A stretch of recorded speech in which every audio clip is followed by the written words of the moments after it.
এসময়ৰ অবিভক্ত দৰং জিলা আৰু তাৰ পাছত শোণিতপুৰ জিলাৰ অন্তৰ্গত চতিয়া এখন বুৰঞ্জী প্ৰসিদ্ধ ঠাই। ইংৰাজে ঠাইখনৰ নামটো চুতীয়া বুলি লিখিবলৈ লৈছিল আৰু সেইবাবেই চৰকাৰী কামত আজিও ঠাইখনৰ নামটো চুতীয়া বুলি লিখা হয়। অৱশ্যে বিদ্যালয়, মহাবিদ্যালয় আদিত অসমীয়া উচ্চাৰণেৰে চতিয়া বুলি লিখা হয়। এসময়ৰ বিদ্যালয়ৰ পাঠ্যপুথিত এই ঠাইখনৰ পৰিচয় দিওঁতে ভদ্ৰলোকৰ বাসস্থান বুলি উল্লেখ কৰা হৈছিল। আহোমৰ ৰাজত্বকালত ন-দুৱাৰ বুলি কোৱা এই অঞ্চলটোৰ কেন্দ্ৰবিন্দু আছিল চতিয়া। সেয়ে ইংৰাজৰ ৰাজত্বকালৰ মাজভাগতে 1853 চনত ইয়াত এখন বিদ্যালয় স্থাপন কৰা হৈছিল। নাম আছিল গভৰ্ণমেণ্ট MV স্কুল। এই বিদ্যালয়ৰ বুকুৱেদিয়েই সেই অঞ্চলৰ অনেক সন্তানে বিশ্বমুখী যাত্ৰা আৰম্ভ কৰিছিল। বিজয় চন্দ্ৰ ভাগৱতী, বীৰেন বৰকটকী, কেশৱ মহন্ত আদি চতিয়াৰ সন্তানসকল সমগ্ৰ অসমৰে চিনাকি। এই বিদ্যালয়খনতে সংৰক্ষিত হৈ থকা এটা মদৰুৱা পৃষ্ঠাত 21 আগষ্ট 1942 চনৰ দিনটোত লিখা আছে এনেকৈ: আদেশ 151। তিনিজন মাষ্টৰ শ্ৰীযুত বিমান চন্দ্ৰ বৰা MA, মহেন্দ্ৰ BSc, বলো BA, এওঁলোকৰ লগতে আৰু 5 জনৰে মুঠ 8 জনক আজি এৰেষ্ট কৰি নি তেজপুৰ জেইল হাজতত ৰাখিছেগৈ।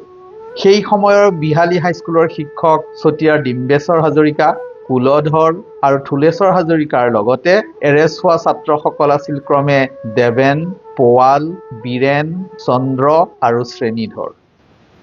তেতিয়া দৰং জিলাৰ সদৰ ঠাই আছিল তেজপুৰ। কি কাৰণত ৰাখিছেগৈ তেওঁলোকক তেজপুৰ হাজতত?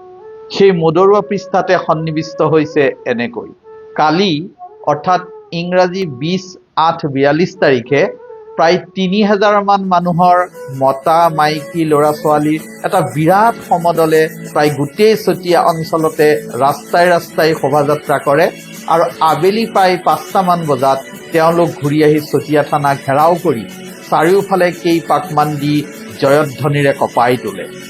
তাৰ পিছত থানাৰ সন্মুখতে বাকৰিত বহি এখন সভা পাতে। শ্ৰীযুত বিমান চন্দ্ৰ বৰা MA আৰু শ্ৰীযুত বাপাৰাম গগৈ বৰুৱাই ভাষণ দিয়ে।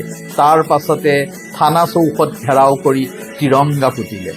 ইংৰাজক বুজাই দিয়া হ'ল তেওঁলোকৰ বেলি মাৰ যাবৰ হৈছে। দিনটো আছিল 20 আগষ্ট 1942 চন। চৰকাৰী প্ৰতিষ্ঠানৰ সন্মুখত স্বাধীনতা সংগ্ৰামৰ পতাকা উৰুৱা এইটোৱেই আছিল দেশৰ ভিতৰত সৰ্বপ্ৰথম ঘটনা। ইয়াত চতিয়া বুলি কওঁতে এতিয়াৰ জামুগুৰিহাট, নাগশংকৰ আৰু বিশ্বনাথৰ বাসিন্দাসকলকো সামৰি লোৱা হৈছে। সমগ্ৰ নদুৱাৰ অঞ্চলটোৰ দায়িত্ব ল'বলৈ চতিয়া থানাখন ইংৰাজে প্ৰতিষ্ঠা কৰিছিল 1861 চনত। থানাখন আছিল ইংৰাজৰ শক্তি আৰু অহংকাৰৰ প্ৰতীক। অঞ্চলটোৰ বাসিন্দাসকল আছিল স্বাধীনতা পিপাসু লোক। অমিয় কুমাৰ দাস, জ্যোতিপ্ৰসাদ আগৰৱালা, পুষ্পলতা দাস, তুলসী চন্দ্ৰ হাতীবৰুৱা, বিজয় চন্দ্ৰ ভাগৱতী, লক্ষীনাথ বৰুৱা, ৰবিচন্দ্ৰ হাজৰিকা, স্বৰ্ণপ্ৰভা মহন্ত আদি অনেক স্বাধীনতা যুঁজাৰুৱে চতিয়াৰ আকাশ বতাহ কঁপাই তুলিছিল। জ্যোতিপ্ৰসাদে নেতৃত্ব দিছিল মৃত্যু বাহিনী। জ্যোতি বিষ্ণুৰ সাংস্কৃতিক পথাৰখনো আছিল এই অঞ্চলেই। ইয়াতেই ৰূপ কোঁৱৰে ৰচনা কৰিছিল বিশ্ববিজয়ী ন-জোৱান।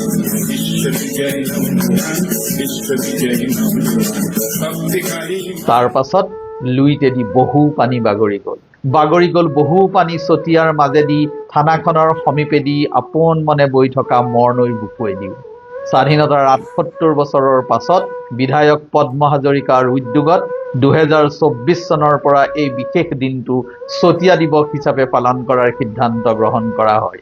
সাহস, দেশপ্ৰেম আৰু আত্মমৰ্যাদাৰ প্ৰতীক ৰূপে এই দিনটোত আমি সকলোৱে গৰ্বিত হৈ সেই মহান যুঁজাৰুসকলক শ্ৰদ্ধা জনাওঁ। আহক।